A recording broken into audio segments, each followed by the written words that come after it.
ኦፍኮርስ አይ ነው እዚህ ጋር አካባቢ ጸጉሬ ትንሽ ይቻላል እሱ አይቻልም ጸጉሯን ሳሸፍን ምን አይላል ሰው ወይ ባለፈው ኮሜንት ላይ እንደዛ እያየው ነበር አሁን እያየሁት ግን it's not about አንተ ፕሬዘንት ስለምታደርገው ነገር it's about ስለ hurt ህል አይደለም ስለዛ ነው ዋና እምነትህ ልብ ላይ ነው ያለው ፊትህ ላይ አይደለም ጸጉርህ ላይ አይደለም እሱ ደግሞ ብዙ ሰዎችን ያሰንፋል ምናምን ነገር ይባላል አሁን ዛሬ ረገጥ እናደርገው ነው ከረረብኝ ነው አሁን አላህ ሂጃብን ሳይሆን ልብን ነው ምናምን ያያል የሚባለው ነገር ማለት ላይ ሲወርድ ልክ ነው ብለሽ ታስቢያለሽ?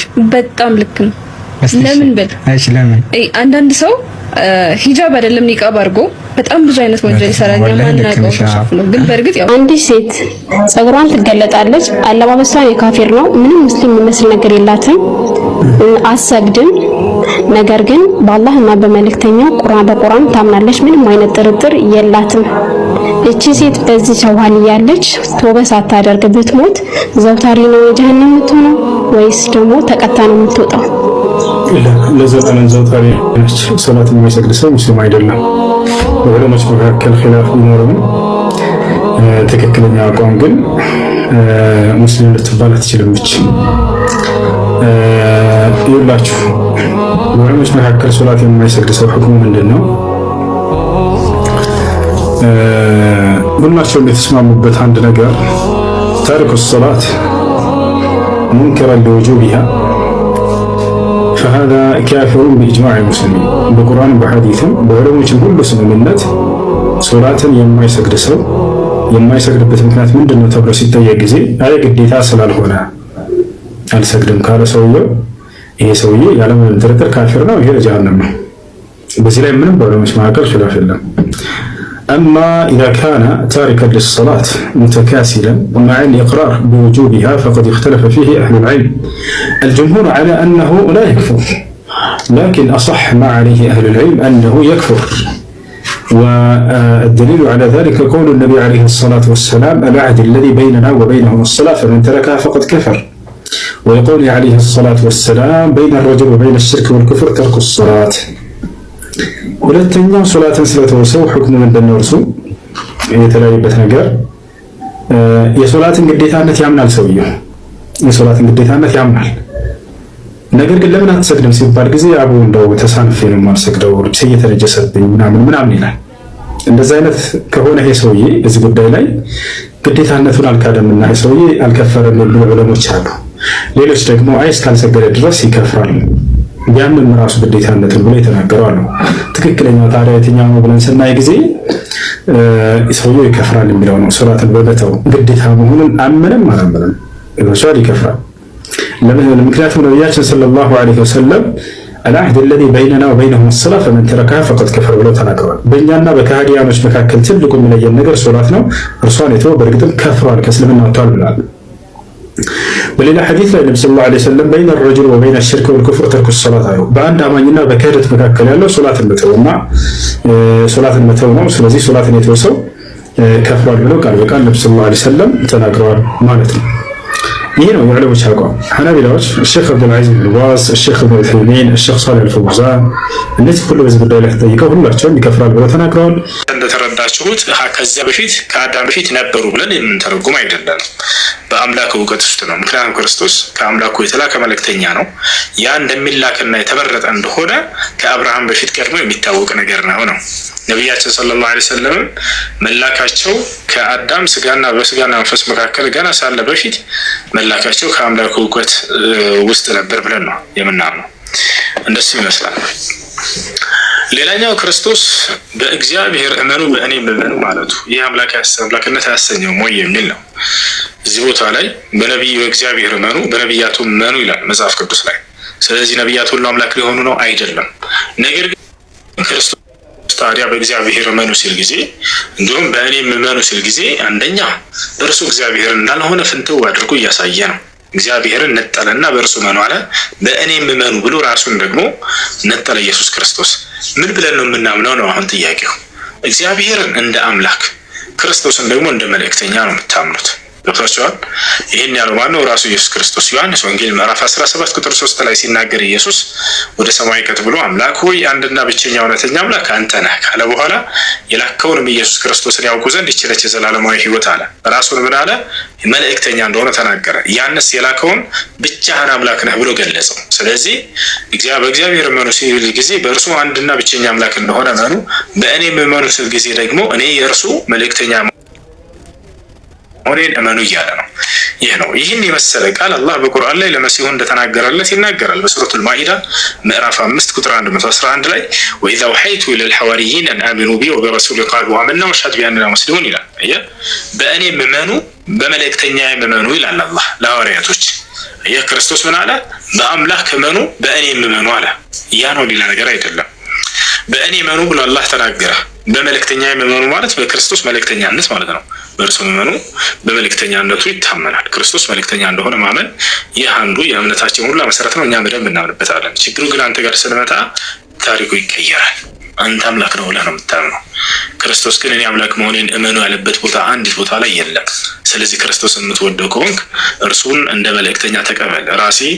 ራሱ መልእክተኛ ነኝ ብሎ እንደተናገረ እኔ አምላክ ነኝ ብሎ እስካልተናገረ ድረስ አንተ በራስህ እርሱ አምላክ ነው ብለህ በእርሱ ላይ አትዋሽበት። ክርስቶስ ይህን አይወድም።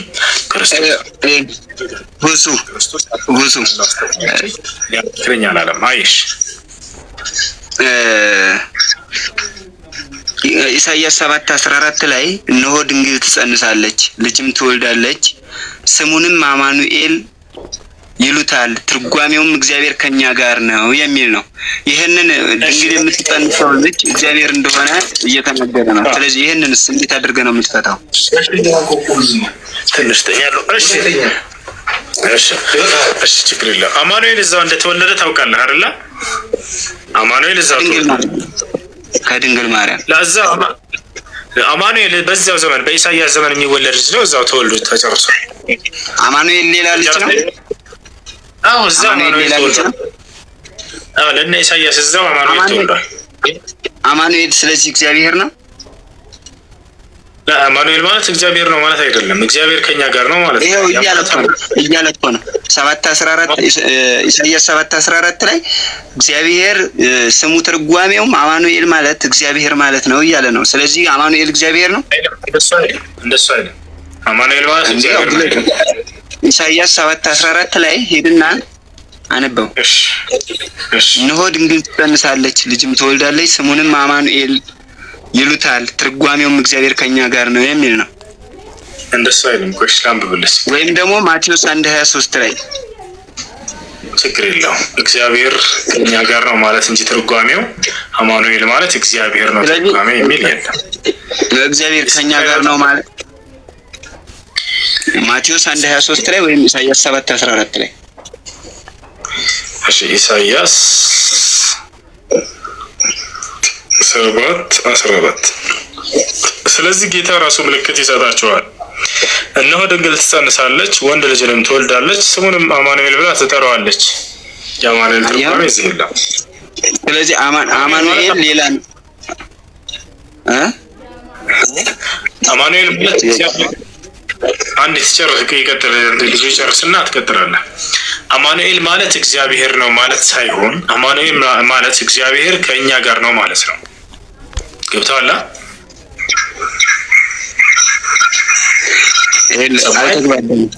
አሁን ሁሱ እኔ እዚያው ይኸውልህ ኢሳይያስ 9:6 ላይ ለምሳሌ ሕፃን ተወልዶልናል ወንድ ልጅም ተሰጥቶናል ስሙም ድንቅ መካር ኃያል አምላክ የዘላለም አባት የሰላም አለቃ ተብሎ ይጠራል ይላል። እዚያው ጋር 9:6 ላይ ማለት ነው።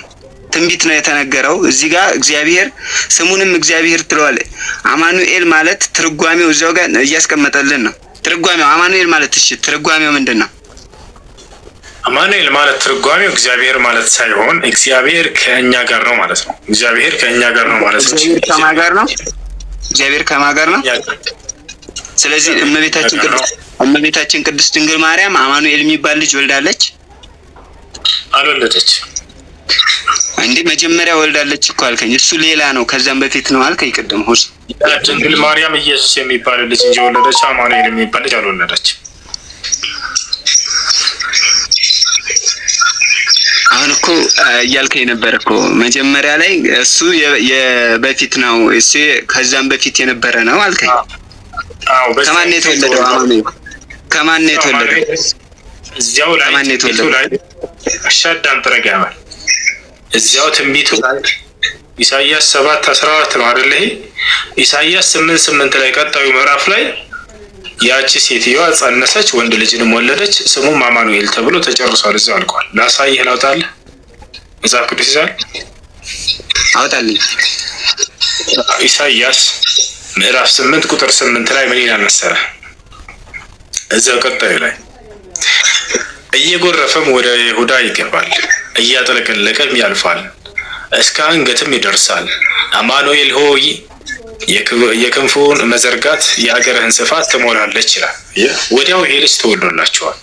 አማኑኤል ነው ሰዎችም ጠርተው አሁን እዚህ ጋር እናቱ ለምሳሌ እናቱ ያልተገለጸች አንድ ነብይ አለ። እናቱ ያልተገለጸች አንድ ነብይ ለምሳሌ ማን ነው? ያለ እናት የተወለደ ነፍ አለ ሰጣለሁ። እናትም አባትም የሌለው ሁሉ አለ። እሱ አዲስ ነገር አይደለም። እናትም አባትም የሌለው ሰው ልስተ መጽሐፍ ቅዱስ ላይ ማን ነው? መልከጼዴቅ እናትም የለውም አባትም የለውም። ይሄ ከኢየሱስ ሁሉ ይበልጣል። የሚገርመው ኢየሱስ ቢያንስ እናት አለው አይደለ? መልከጼዴቅ ግን እናትም የለውም አባትም የለውም። ላሳይህ ማስረጃ መጽሐፍ ቅዱስ ላይ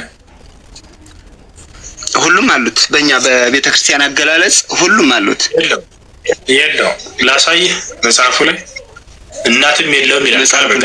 እናትም መጽሐፍ ቅዱስ ላይ ላሳይህ ያለ እናትና ያለ አባት የተፈጠረ ያለ እናትና ያለ አባት ያልተወለደ ይሄ አራተኛው ሥላሴ ዛሬ ልንጨምረው ነው። ምክንያቱም እናትም የለውም አባትም የለውም የዘር ሐረግም የለውም መጀመሪያም የለውም መጨረሻም የለውም አልፋና ኦሜጋ ሁሉ ነው። ይሄ የዘር ሐረግም ጭራሽ የለውም። አሳኝ ማስረጃ ያልመለስክልኝ አሁን ሁሱ ያልመለስክልኝ መልስ አለ። ያልመለስክልኝ ምንድነው? ሌላ ጋር ልትሄድ ነው። አማኑኤል የሚለውን በደንብ ግለጽልኝና አማኑኤል የሚለውን በደንብ ግለጽልኝ። ምንድነው ያልከኝ መጀመሪያ?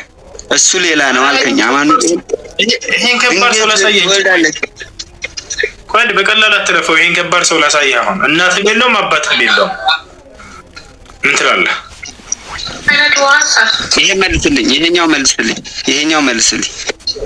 ወደሱ እንሄዳለን። ይሄኛው መልስልኝ። የትኛው ነሽ? ድንግል ትጸንሳለች ወንድ ልጅም ትወልዳለች ስሙንም አማኑኤል ትለዋለች ነው ያለው። እኛ ድንግል የምንላት ደግሞ እመቤታችን ቅድስት ድንግል ማርያም ናት። ስሙንም አማኑኤል ትለዋለች እያለን እሱ ከሆነ አማኑኤል ብላለች ማርያም አንድ ጊዜ በሕይወት ዘመኗ ኢየሱስን አማኑኤል ብላ ጠርተዋለች። ምክንያቱም ትንቢቱ ላይ አማኑኤል ብላ ትጠራዋለች ይላል። እያለ እኮ ነው። ይሄው እኮ እያለ እኮ ነው። እነሆ ድንግል ትጸንሳለች። ይሄው እያለ እኮ ነው። እነሆ ድንግል ትጸንሳለች ልጅም ትወልዳለች ስሙንም አማኑኤል ይሉታል ነው ያለው። እያለ እኮ ነው። ኢሳይያስ እያለ ተው እንደሱ አይደለም። አንተና ተው እንጂ አሉን። ስሙንም አማኑኤል ይሉታል ሳይሆን ስሙንም አማኑኤል ብላ ትጠራዋለች ይላል። ማን ትጠራዋለች? ስለዚህ ማን ድንግሊቱ? ድንግሊቱ ማን እኮ ድንግሊቱ ማርያም ነች ካልክ አማኑኤል ብላ ትጠራዋለች ብሏል። አማኑኤል ብላ የጠራችበት አንድ ቦታ አለ ወይ ነው? ይሄው እያሳየው እኮ ነው። ይሄው እዚህ ያለንበት እንትን ላይ እያሳየው እኮ ነው።